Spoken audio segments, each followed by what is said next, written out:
Here's the other thing. I know how I f***ed up.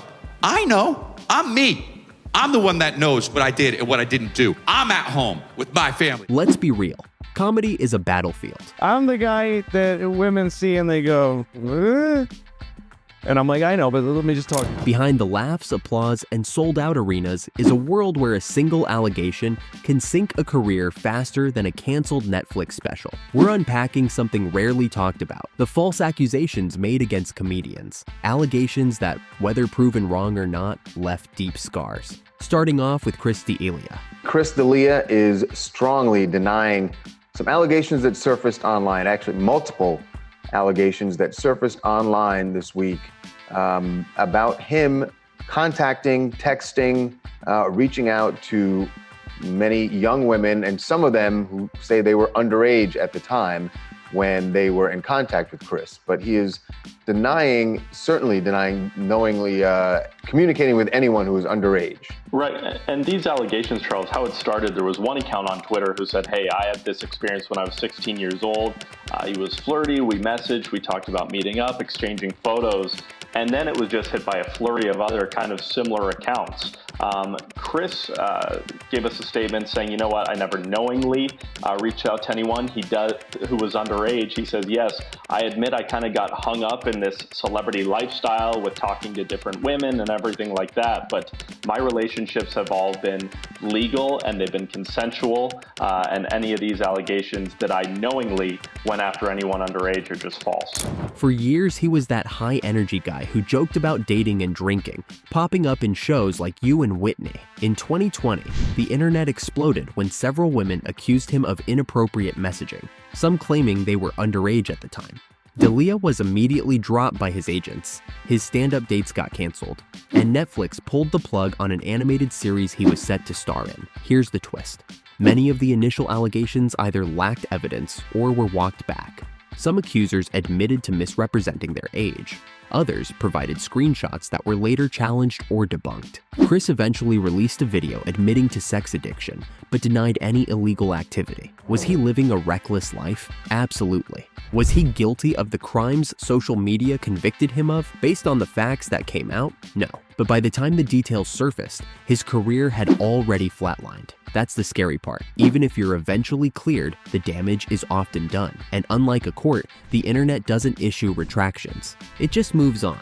Let's get some real controversial. Louis C.K. News this morning about the comedian Louis C.K., who has come out to say that the accusations against him are in fact true. ABC's Eva Pilgrim is here covering the fallout.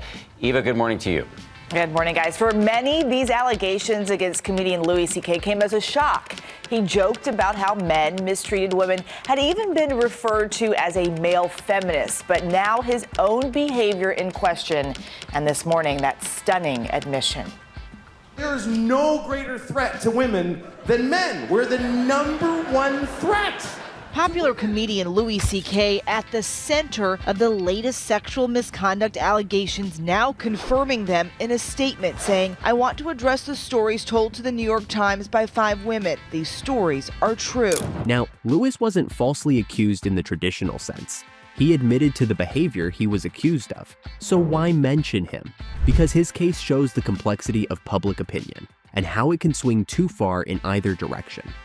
Before the full story came out, Louis was labeled a predator, lumped into the same category as serial offenders like Harvey Weinstein. But when you dig into the actual details, even some of his critics admitted it was a different situation. He sought consent in awkward, inappropriate ways, and most of the incidents involved adults, not underage individuals or force. Again, not defending it, but the narrative went nuclear before the facts had even landed. Years later, he's returned to comedy, winning a Grammy for Best Comedy Album in 2022. But the discourse around him still reveals something important: how eager the internet is to light the match, even if there's no gasoline. False accusations don't just hurt the accused, they weaken real victims' voices. They make people skeptical.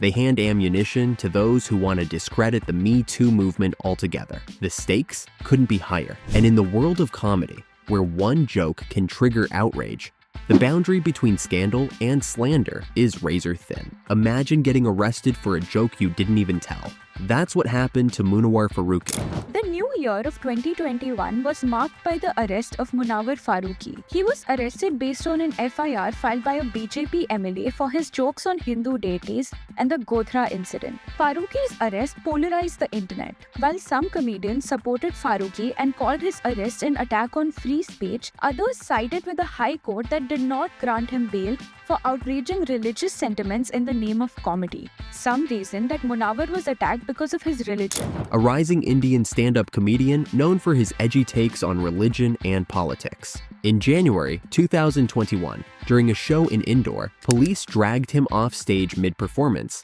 after a BJP politician's son accused him of making offensive jokes about Hindu deities. Here's the kicker. No video evidence existed of the alleged joke. Even the police admitted they arrested him based on what he was going to say. Munawar spent over a month in jail, not for something he did, but something he might have done. The charges? Eventually thrown out by the Supreme Court of India, but the damage? Still visible. He canceled multiple shows out of safety concerns. Venues refused to host him. He became a symbol of both the growing censorship of comedians and the devastating cost of unproven claims. Sometimes, the accusation isn't even false.